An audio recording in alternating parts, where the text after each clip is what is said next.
Hello and welcome back. My name is Sean, also known as ChilliChump. We're well into September and it's time for another garden update video.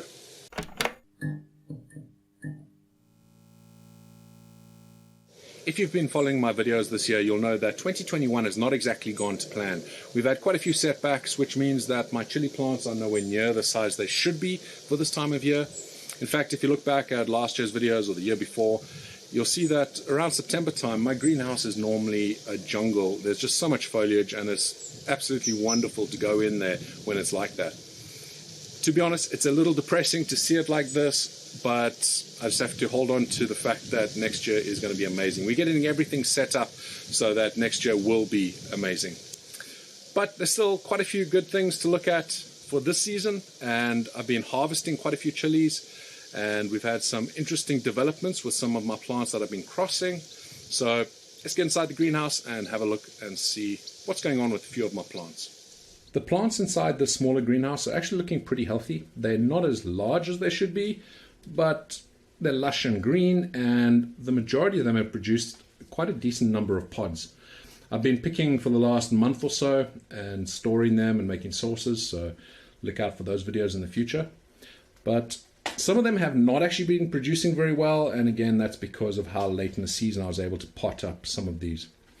One plant that has been producing very, very well is this guy over here. This is the first plant we're going to have a look at today, and it is the red crystal spike. This was a plant that was sent to me, well, the seeds were sent to me by one of my viewers. Thank you very much, Abe Bandman. And I've been quite keen to show you guys what's going on here.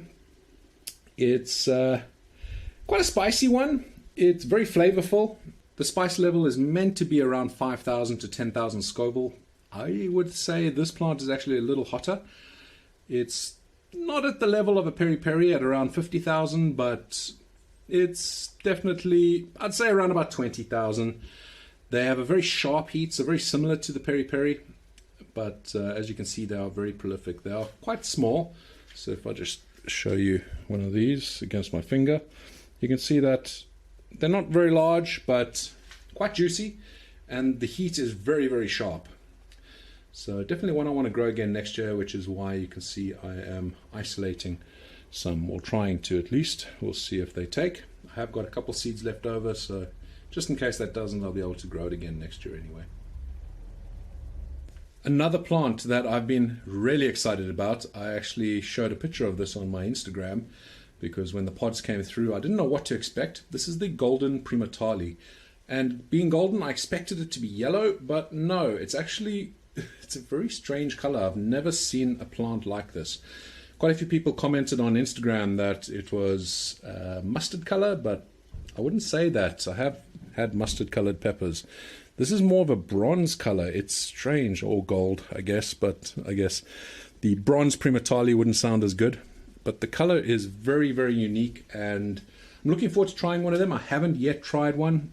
I do think it's going to be hot, but look out for that Checking Out Chilies episode where I do try one of these. As you can see, I am trying to isolate quite a few of the flowers because it is a very fascinating plant to me and very, very pretty. Another fascinating chili that I've been growing this year is the Thunder Mountain Longhorn. I absolutely love this guy. Look at the pods. They're just so unique. So I did grow a similar kind of chili last year or the year before called the Bangalore Whippet's Tail, but I'm sure this is actually longer. In fact, I think I might do a little bit of a competition next year, seeing who can grow the longest one of these. But absolutely lovely plant, and I'm trying to isolate a few pods. I have got a few successfully isolated here, so I just need to get the seeds from those, and then we'll plant out quite a few more. And you can see I'm trying to isolate quite a few as well in that big bag at the back, but we have actually got a ripe one we can see down there, so almost time for me to give one of these a taste test and see whether they're actually worth something more than just what they look like. So I'm looking forward to that, and again another Checking Out Chilies episode to come very soon. But beautiful, beautiful plant. There's so much variety when it comes to chili plants, and that's why I love growing them. This here is my poblano, and I'm hoping this one's going to be a decent size. I don't think it's going to be a competition winner, but I think it's respectable. The plant itself is doing well. I've had to trim back some of the branches because they were getting quite heavy and laden, but yeah, the plant itself is doing pretty well. Have you guys submitted your entries for your biggest poblano? Don't forget, I'll leave a link down below of this video to show you how to enter the competition. And if you have got a beast that's bigger than that, then definitely enter it. Let's have a look at another ChilliChump seed kit plant. This here is the CGN 19198. It is one of the rarer plants that were in the ChilliChump seed kit, and definitely quite an interesting one. We have some beautiful tiny flowers, and when I say tiny, these things are minute, and they have equally small peppers. So you can see that tiny little red thing over there. They pack a little bit of heat. They're frustrating as hell to get seeds from, but they're still quite a beautiful plant, and I think it's going to be one that I grow again next year. The nice thing with this is it doesn't easily cross with some of the other varieties, so isolating is not as necessary as some of the other plants. But beautiful little plant. It grows more as a bush rather than, you know, upright like some of my other chili plants. You can see it actually trailing over, so it might make a nice hanging basket plant if you had the temperatures for it. You could hang it outside or inside greenhouse, I guess. But quite pretty. I like that. This is one of my 7-pot bubblegums, and I've got a few of them growing. They're all a little unique. I have 2 of them that have this bleeding calyx, which if I try and show you, we can see just over there, the calyx, instead of being green, bleeds into the chili itself. So 2 of my plants are doing that, and I'll be definitely saving some seeds because I want to grow this on. What's interesting about this one as well, if we have a look, we can see it quite well there. The calyx itself, it's massive. It's very different to what you'd see in another chili plant. And what's also interesting to see is the earlier chilies, so these ones here, have the bleeding calyx, and the later ones aren't exactly showing the same quality. I see the same thing happening on my other plant. Let's have a look at the other 7-pot bubblegum, which has much bigger pods. Now you can see I've picked quite a few of these. I actually ate one on a live stream the other day, so go check that out, because my goodness, these things are very, very, very hot. Possibly the hottest pod I've ever had. But you can see these that I've picked, the calyx and the stem over there have bled through this like red color. But if you have a look at the more recent pods, this is the same plant, you can see that it's green up top there. So maybe it's a stress factor for the early part of the year when they get a lot of sun. Maybe that's the reaction they have, but still an absolutely beautiful pod, and like I said before, stupidly hot. So I've been picking quite a few of these. I'll be definitely making a very spicy hot sauce with them, but certainly one to grow again next year, and I'll be growing quite a few more of these plants. This is a plant I'm really proud of, and definitely one I'm growing again next year. This is my 3rd year growing it. This is the 7-pot Primo, and have a look at that. This specific plant, the pods that have come off it have definitely got the longest stingers that I've seen on any of my plants like this. So even the Carolina Reaper, none of them have had that. And they all have that beautiful big stinger. So I am trying to isolate this specific plant again so I can grow it on, but that is just stunning to me. And very, very spicy. We're in the larger greenhouse now, and you can definitely see the signs of potting up too late. So these plants were potted up about a month after the ones that are in the smaller greenhouse. And the problem you have is when the plants start putting out a ton of flowers and actually start developing pods, it's basically too late to start changing where the roots are. The roots have stopped growing. Well, they still grow a little bit, but they're basically focusing all their energy on growing more flowers and more pods. And when the root system's too small for the size of the pot, it's not able to get the amount of water and nutrients that they actually need. And the plants that you see at the back there are really showing the negative signs of it. They're pretty much dead. And the other sign is obviously when the plants just are not very healthy looking and they stay quite small. So potting up is hugely important. Just make sure you do it at the right time.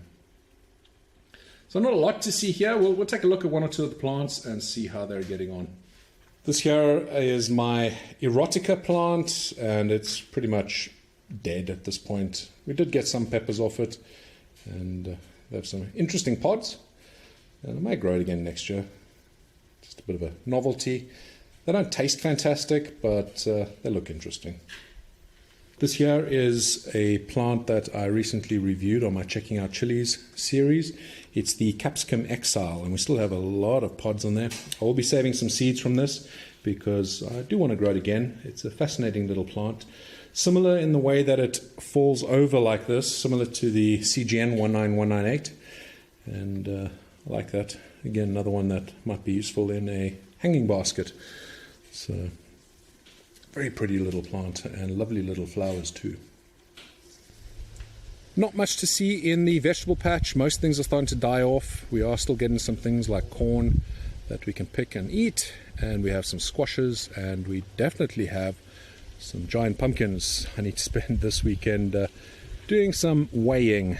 So these here are my 3 Atlantic giants, and I think that one in the middle is definitely going to be my heaviest one I've ever grown. So I'm looking forward to weighing that. I will put out a quick video on that probably next week, but pretty proud of that one, and just want to get bigger next year. We'll see how we do with that. Let's go take a quick look at my poblanos that I've been growing outside. You can see we have quite a few poblanos on there actually. So this has actually surprised me, the amount of pods that have actually grown on this. They're not exactly as large as the ones that are in the greenhouse, but there still are quite a few decent ones there, and it'll be interesting to see how much they weigh in comparison to the ones in the greenhouse, because they've grown slow and I think they're a little denser than the ones inside there. But it does give me some ideas for next year, that it does show it's possible to grow chilies outdoors. So I will grow a few other varieties and just see how they do. I don't hold out much hope for super hots, but things like cayenne and jalapeno, we might get lucky. Maybe even some of my peri-peri. But the plant is quite healthy, even with the amount of rain we've had the last week or so. The plant's still doing well. After 2 hours of making this video, I realized I had not pressed record on my audio recorder. So unfortunately, the sound is not going to be fantastic. It'll be the sound coming out of the camera. I might have to cut out some bits if it's too noisy. So yeah, I really apologize for that, and normal service will resume next video.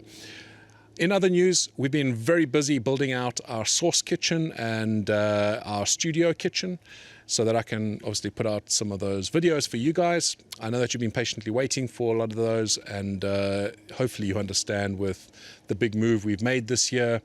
A big part of that is so that we can make more of those videos, but it does mean there's going to be a bit of a delay getting them out initially. But loads to come, loads of plans, and I think you're going to love what I've done in there. Thank you so much for watching. I hope that you enjoyed this video, and I hope that your season is going a little bit better than mine has. Let me know in the comments below. I'm always interested to hear how your plants are doing and how your garden's doing. Until the next video, stay spicy.